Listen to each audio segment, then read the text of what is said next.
ఒక గొప్ప శిల్పకారుడు ఇటలీలో కొన్ని వందల యేసు ప్రభు శిల్పాలు చెక్కారట. కొన్ని వందల శిల్పాలు చెక్కారు. ఆయన్ని ఒక విలేకరి ఇంటర్వ్యూ చేశాడు. ఇన్ని వందల శిల్పాలు ఎలా చెక్కారండి మీరు, కష్టం అనిపించలేదా అని అడిగితే, అందులో కష్టం ఏముందండి, చాలా సులభం కదా అన్నాడు. ఎట్లా సులభం అంటే, I simply take a rock and take a chisel and hammer, chisel out what ever is not like Jesus. ఒక రాయి తెచ్చుకుంటాను, ఒక ఉలి పట్టుకుంటాను, ఆ రాయిని చూస్తా, యేసులాగా లేని పెచ్చునల్లా ఊడగొట్టేస్తాను అన్నాడు. నా మైండ్లో యేసు ప్రభు ఆకారం ఉంది, ఆ ఆకారానికి ఈ పెచ్చు సరిపోదు అనుకుంటే దాన్ని ఎగరగొట్టేస్తా, ఉలి సుత్తే. I chisel out everything that is not like Jesus. మనం అదే చేయాలా.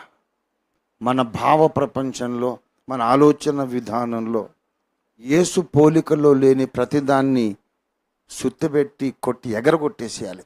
నీ మాట తీరు యేసు మాట తీరులాగుందా? ఎదుటి వ్యక్తిని గూర్చి నువ్వు ఆలోచించడం, లోపల వేషధారణకి తెచ్చిపెట్టుకున్న తేనె పూసినటువంటి మాటలు కాదు, అంతరంగంలో నువ్వు ప్రేమిస్తున్నావా నీ సాటి సహోదరులను? యేసయ్య ప్రేమించినట్టు. లేకపోతే రక్షణను బట్టి నువ్వు సంతోషిస్తావు తప్ప నిన్ను బట్టి రక్షకుడు ఏడుస్తూనే ఉంటాడు.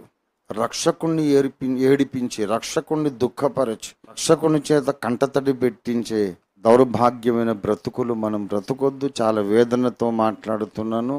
ప్లీజ్ ప్రతి ఒక్కరు వ్యక్తిగతంగా ఒక 2 దినాలైనా ఉపవాస దినాలు ప్రతిష్ఠించుకోండి. ఇంకెవరితోనూ మాట్లాడదు, దేవునితో మాట్లాడండి. దేవుని సారె మీదికి వెళ్ళండి. ప్రభువా, నీ వలే ఆలోచించటం, నీలాగా మాట్లాడడం, నీవు ప్రేమించినట్టు ప్రేమించటం, నీవు క్షమించినట్టు క్షమించటం నాకు నేర్పించు, నాలో యేసు రూపాన్ని చెక్కు పరమశిల్పకారుడా అని ఎవరి కోసం వారే ఆయన్ను ప్రార్థన చేయాలని మిమ్మల్ని బతిమాలుకుంటున్నాను ప్రియులారా. అప్పుడు మన సంఘం యేసుక్రీస్తు ప్రతిరూపాల సంఘం అవుతుంది. The congregation of the replicas of Jesus Christ. అప్పుడు మన దేశం, ఈ ప్రపంచం దీవించబడుతుంది.